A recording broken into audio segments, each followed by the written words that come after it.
Alright guys, the last of the Friday the 13th entries, except for the remake, so the last one in the whole original timeline. And this time we're going to space with Jason X from 2001, directed by Jim Isaac. And this movie is fun as shit, man. I don't care what anybody says. Like, yeah, it's bad, but it's hilariously bad.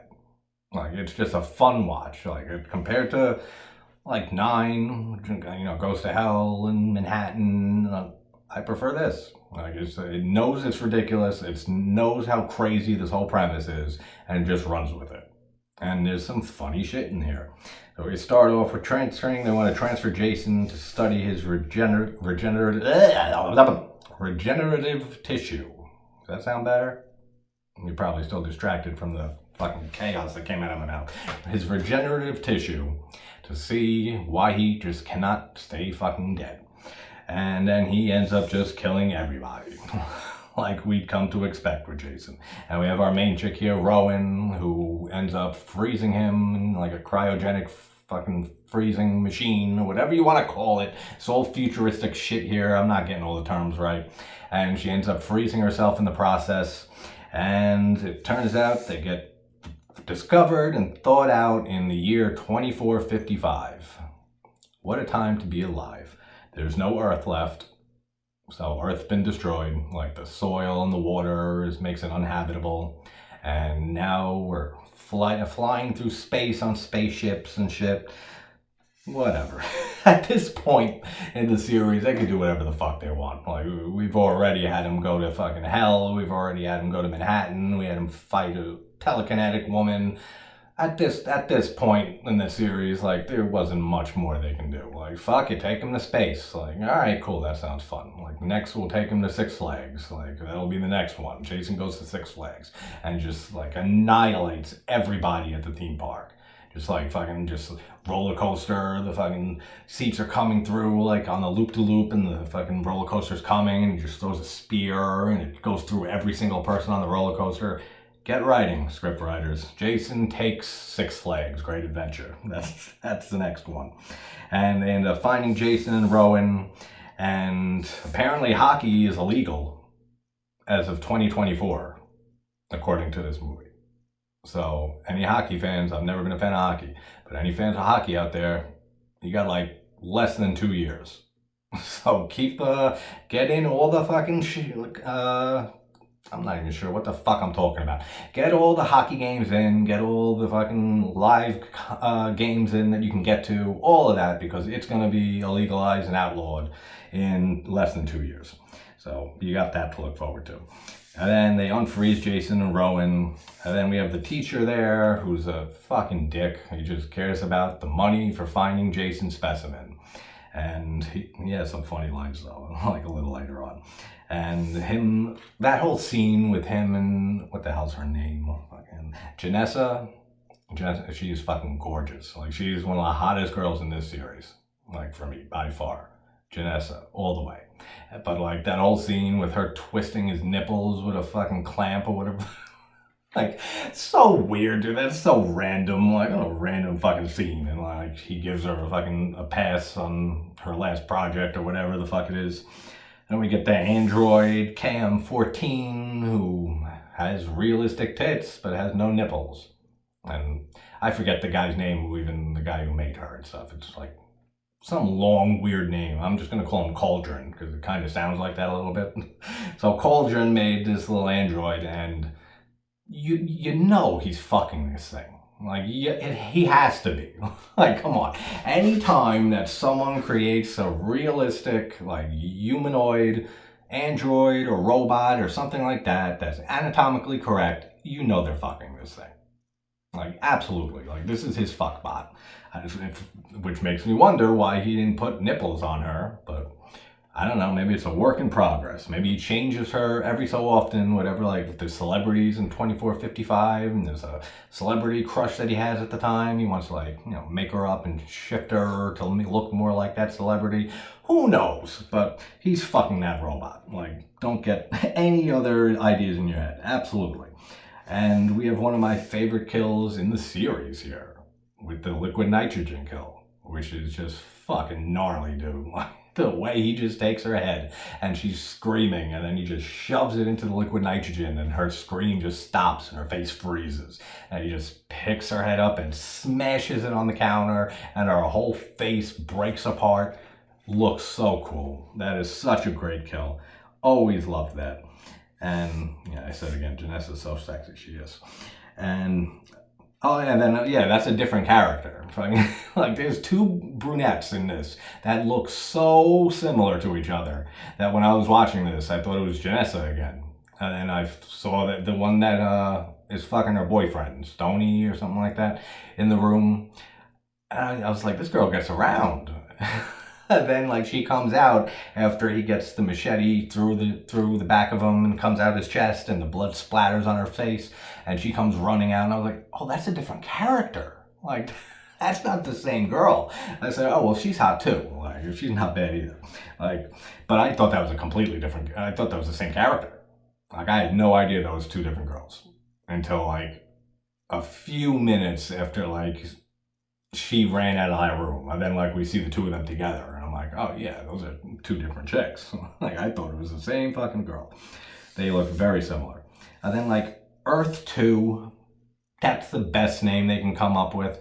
Like, if you have the ability to name your own planet, Earth 2 is what you go with. Like, after seeing, like, everyone alive right now and seeing all the insane shit that goes on in this planet, in this world, and how fucking tragic 90% of the shit that happens in this world is, why would you want to call it Earth 2? Wouldn't you want, like, a brand new start? Call it, like, a completely different name. Call it something new, like the Happy Place. I don't know, off the top of my head, yeah, it's not the best. Fuck you, I'll think of something better later. But anything, like anything other than paying homage to this shithole that we live in. Like, I don't know. Earth 2, they could have thought of something a little more imaginative than that. And then the shot of Jason in the hallway, like you could see like all the doors behind him and everything, and he looks down one hallway, looks down the other, and he just starts walking down the other hallway. Really cool shots of Jason. I really like his look in this. Both his regular version and then Uber Jason. Like, I love both the looks of Jason in this. He looks really, really cool. A much better look than in Jason Goes to Hell, which I like that look too. But I really, really like his look in this. Like, for sure. And the fact that he's in this, like, for the whole movie. Not like the first 10 minutes and then like shows up in a mirror every fucking 25 minutes until the end. So just having Jason here the whole time is a treat. And then I want to play that alien hologram game. Like, those are the games and shit and training programs that they have in 2455. I want to play that shit when the two guys are going around. And that's the kid from Harold and Kumar, right? If anyone knows or recognizes that kid, that's the pothead, right? From when Harold and Kumar go to the college and they bump into the hippie dude and he fucking has like the pound of weed and like he gets arrested and they take his weed away and he's in the jail later and he's like crying. That's that kid, right? I'm almost positive it is, because as soon as I saw him and his face and then heard him talking, I said, that's the stoner dude from Harold and Kumar. Like, I don't know if I ever noticed that before on previous watches, but I'm pretty sure that's him, which is hysterical because I love that movie. And yeah, but yeah, that alien hologram game is fucking awesome. Like, how can you not want to play that looking at this movie? And then he gets cut in half, the kid, and then the other guy gets his fucking like decapitated, and then we find out that it wasn't real life and they end the game and they just died in the game. So clever little way to get two more kills, I guess, in there that aren't really kills, but just an excuse to get some more gore in there, which, I mean, those two kills don't look that good at all. The CGI and everything, like, not that good looking. But then real life, we get Stoner Kid from Harold and Kumar gets his back broken, like a wrestling move Jason performs on him and just fucking tosses him aside. And then we get the other guy gets his face smashed into the wall. Cool kills, nothing that great. Then the guy falls onto that screw machine, where that's like the big ass screw coming up and his body's twirling around. Looks cool. Then we got, what's her name, Gecko or something? There's so many fucking characters in this movie. I think it's Gecko. the girl, and she ends up coming, and she finds the guy's body on the screw machine, and she's like on the radio, and she's like, yeah, I just found whatever his name is. Yeah, he's screwed. Like your style, but this is no time for jokes, Gecko, all right? You got a killer on the loose. It's no time to be joking around and making puns. He's screwed. Indeed he is, but not a time for jokes. And then she gets her throat slit, and looks cool. Like, there's not too much good gore in this movie, or like great kills or anything like that, but just the insanity of this movie and the whole premise and just some of the characters' lines and everything makes it such a fun watch.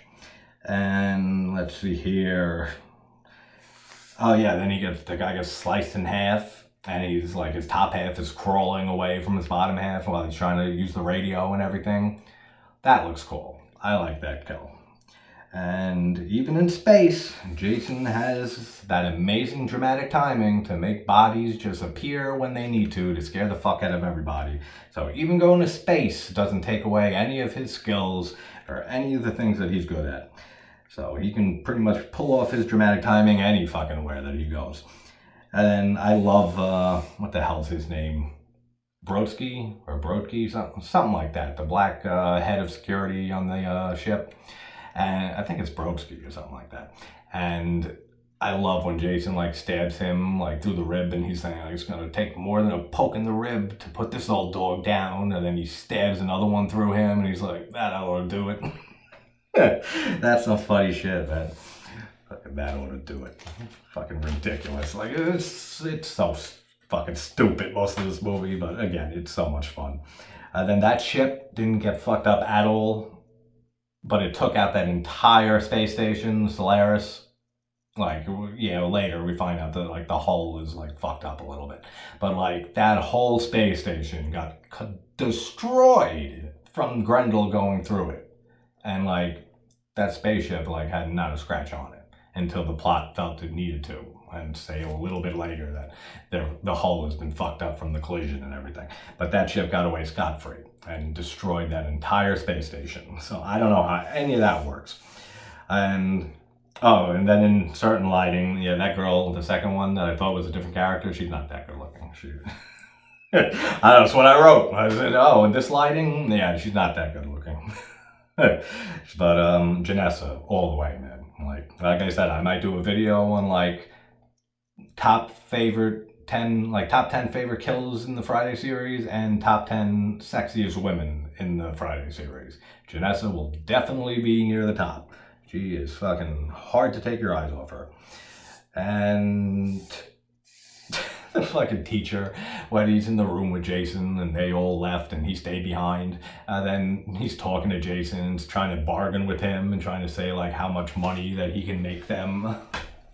He's like, I got connections, like I can bring you fame, fortune. And then like he grabs his machete and he screams to her, guys, like it's fine, he just wants his machete back. Like, come on, dude, really? Are they that stupid in the future? Like, that's probably why Earth 1 fucking collapsed and doesn't work no more, and they have to move somewhere else, because it's just stupidity, like people from this guy, and the shit we see on the news and all around the world happen every day. That's exactly why there's no Earth 1 left in this movie in 2455, and that's why there's an Earth 2. And again, dumbass name, but I totally understand. With people like him, nothing changes. Like, you're talking fucking 400 years into the future. And still the same old stupidity, man. Like, this guy just thinks that he just wanted his machete back. And now he's happy, and he's pacified, and he's not going to hurt them in any way. I don't know. It's so fucking ridiculous. And told you, fuckbot. That is his fuckbot. I said it earlier. Then they start making out and shit when like he says, what's the probability of making it to the escape pod and everything? She says it's like 12%. Then they start making out and she says survivability just went up to 50%. Like, let's make it 100. Told you, he's fucking that robot. Fucking knew it. Every time you see somebody who makes a fucking robot or an android, especially if it's a guy and he makes a female one or vice versa, you know they're fucking that robot. And there's the proof right there. That's all you need. See, I'm not crazy. He is fucking KM14, whatever the hell her name is. And then fuck Kinza, that's the other brunette's name. That she just fucking says fuck everybody, and she just hits the escape pod and tries leaving on her own. Man, like, that's some fucked up shit. Like, you're just gonna leave everybody behind. She doesn't know how to operate that thing, does she? Like, she's just gonna be flying in space if it didn't, like, explode. Because, like, the fuel tanks or the fuel hoses were still attached to it, and she ends up exploding and fucking dying. But, like, if she got away, does she know how to even work that shit? Probably not. Like, she's just a student. Like all the younger people are just students there. Like, all the people under Brodsky or whatever the fuck his name is, are, like, actually trained and stuff like that. So, like, I don't think she would have survived anyway. Like, she would have just floated off into space and then just, like, starved to death or something. Like, and they would have discovered her body 400 years into the future from the point of this movie. And you could have a whole new movie there of what happened to the skeleton girl in the pod and find out her whole story of her trip after she left. But she explodes, so we'll never get that. And then we have KM versus Jason, which is just insane, man. Like, that whole fucking fight sequence is just so crazy. Like, absolutely ludicrous. But it's fucking entertaining, I'll give it that. Like, it really is. Like, even when I first saw this movie in theaters, like, this was the first Friday movie I saw in theaters. Because by the time I got into the series, like, 1 through 9 were out and on TV all the time, and that's how I first got into them. But this was the first one I saw in theaters, and blast, absolute blast. Like, everyone in that theater was fucking, like, just having a good old time, laughing, fucking, like, awesome theater experience. And she ends up shooting his arm and legs off and stuff, and then shoots him in the face, and his fucking face explodes, and you think Jason might have finally met his match with Fuck Robot 14. But alas, he does not, because we get Uber Jason. And Uber Jason looks so sick in this. Like, I love the design of Uber Jason. He looks so cool. Like, he just looked like if regular Jason was menacing enough, like, this guy, like, the way he looks now, like, nobody would fuck with this person. Like, anyone sees this thing walking towards you, you know immediately, it's all right, it's time to turn around and walk away now. Like, really fast, like running speed. Like, absolutely. Like, nobody's fucking with this guy getting a look at how he looks. Then Cauldron, whatever the fuck his name is, gets some KM head after she loses her head and her body gets left behind, and he's carrying her head around, so he's got a whole new body to build of hers, apparently, because they survive. Then this part sucks, man. It's a cool kill, but, like, when Janessa, like, when there's, like, a hole in one of the rooms, and the space is sucking, like, the pressure and everything is sucking everything out of the room, and Janessa's, like, holding on for dear life, and Rowan's trying to grab her hand, and she can't reach her, and then she just gets sucked through that hole, and, like, her whole body gets pulled through the fucking grate where the hole is, and, like, her remains are left on it. Fucking cool, man. That looks so good. But that sucks. I don't want to lose my Janessa. Come on, she's my Janessa. Can't lose her. Especially in such a violent way. I mean, you can't do anything with the pieces left. Come on. Like, she got it the worst out of everybody here. And then the whole little Camp Crystal Lake hologram distraction is awesome. That's another cool little thing they have in here. And we finally get the full sleeping bag kill, kind of, that we were supposed to get in part 7, because they had to cut him. He was supposed to do it like 4 times, swing her like 4 times the sleeping bag against the tree. And the MPAA thought, oh, that's way too excessive. Let's cut it down just to once. And then, and just the way these hologram girls are, like, talking and stuff, like, you want a drink? You want to smoke some pot? Or we love premarital sex. It's so fucking stereotypical. It's so funny. And then we get 7 swings with the sleeping bag. Fucking, like, 6 smashing one against the other girl in her sleeping bag. And then the final one smashed against the tree. Which looks really, really cool. And, like, after that, though, like, because they're trying to get, like, the other ship that came. And they're trying to connect and dock with them and try to get on board to get saved. And that was the diversion. After he kills the 2 counselors, then, like, Jason starts coming after him again. Why not just upload, like, a dozen counselors into that program? keep him busy for like mad long. Like, you know that you only have like a certain amount of minutes until this other ship that's docked is leaving your ass. Like, they flat out say it. They're like, listen, we can't stay here for much longer. Like, you gotta hurry up or we're leaving. So just, why not just upload 10, 12 counselors in that program instead of 2? Like, they've seen what Jason could do on this ship. They see how fast Jason can take care of 2 people. Like, not fast, not fucking long at all. Like, 5 seconds, boom, boom, they're dead. So, why not just upload a shit ton of them? 50. Just make it a whole camp. Make them throw the kids in there. I'm not saying I want to see them get hurt by Jason, but we don't see Jason hurt kids ever. So if I can just throw a shit ton of people in this machine, in this program, and have 50 people in the hologram machine for Jason to just be busy doing his thing until you're miles and miles away on this spacecraft and you're far away from him. I don't know. It seems like a good plan to me, but Cauldron, whatever the fuck his name is, he didn't seem to think so. Then the Grendel explodes, and then this is so stupid, and it is brodsky. Yeah, it's brodsky. So he ends up fucking, like, he stayed behind with Jason, and then the Grendel explodes, and then you just see Jason coming towards the ship that they're on, and like, oh, he's coming towards us, and then brodsky just like, it's coming towards him, and then brodsky just fucking flies off with him. That's so fucking stupid. That's ridiculous, man. That is just unbelievably dumb. But that's what happens, and they end up going through Earth 2's atmosphere and burning up on the way in, and then we have a couple of 2 people that are sitting on a beach or a camp or something like that, and they say, oh, it's a shooting star, and it's fucking Jason, and ends up landing in the lake of all places on Earth 2 that Jason could land in. Happens to be a lake, just like his home hunting grounds at Camp Crystal Lake. I'm sure it's called Camp Crystal Lake 2, with the imagination that people have when naming these places. And Jason is the shooting star, and then the couple says, let's go check it out, and that's it. That's the end of the movie. Like, I don't know where they could have went from here. Like, if there was like another entry in the series, like in this original timeline of the first 10 movies, I don't know where they could have went from here. Like, there's nowhere to go. Like, you would have to make everything take place on Earth 2 from now on.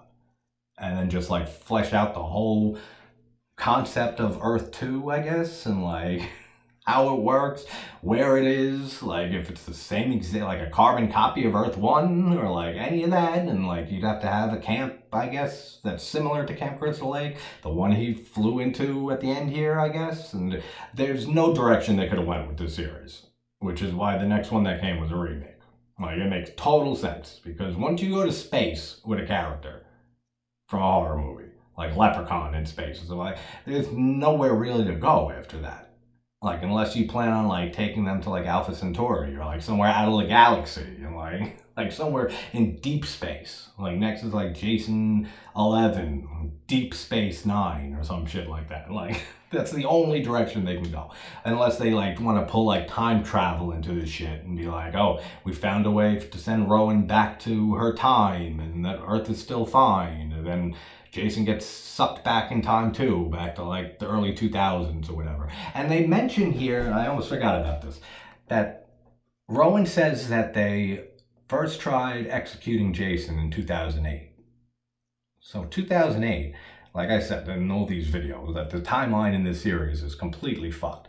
But the first movie's in 1979 it takes place, right? Because then 5 years later is when part 2 starts, and 3 and 4, and they end in 84.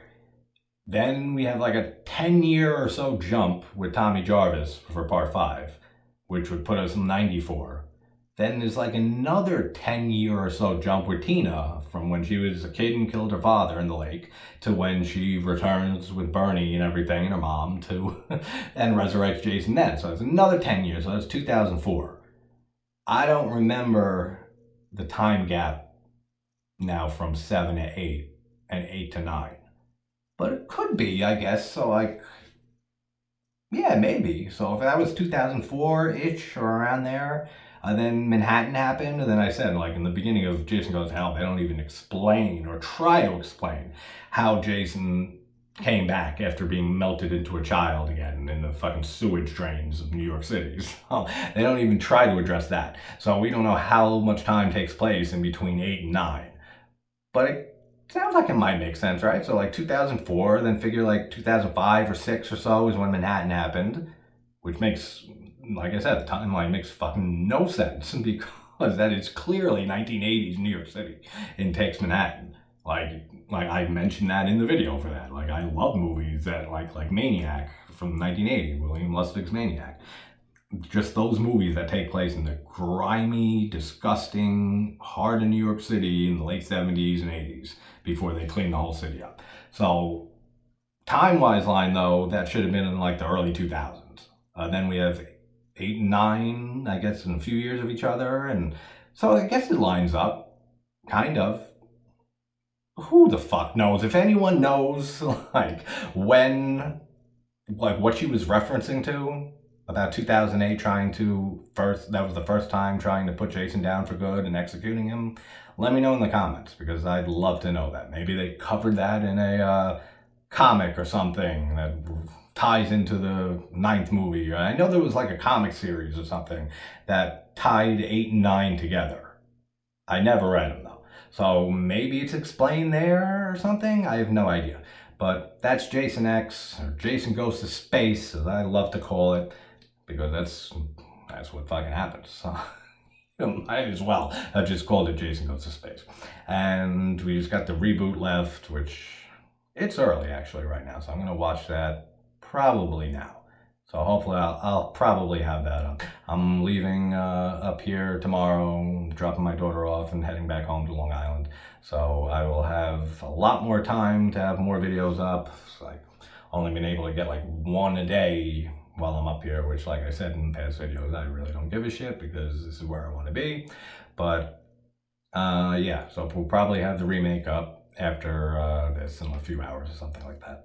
And then it is Slasher September, so I will be covering a whole bunch of slashers from the 70s, 80s, 90s, and beyond throughout the whole month. And mostly, like, I don't want to alienate any people who watch and stuff who aren't big into slashers and stuff for like an entire month, obviously. So I'll be doing other movies. But a lot of slashers are going to be coming this month, which, of course, is, as people know, is my favorite subgenre of horror. So, good stuff coming, and wherever you guys are from, hope you're having a good morning, good night, and I will talk to you soon. Take care.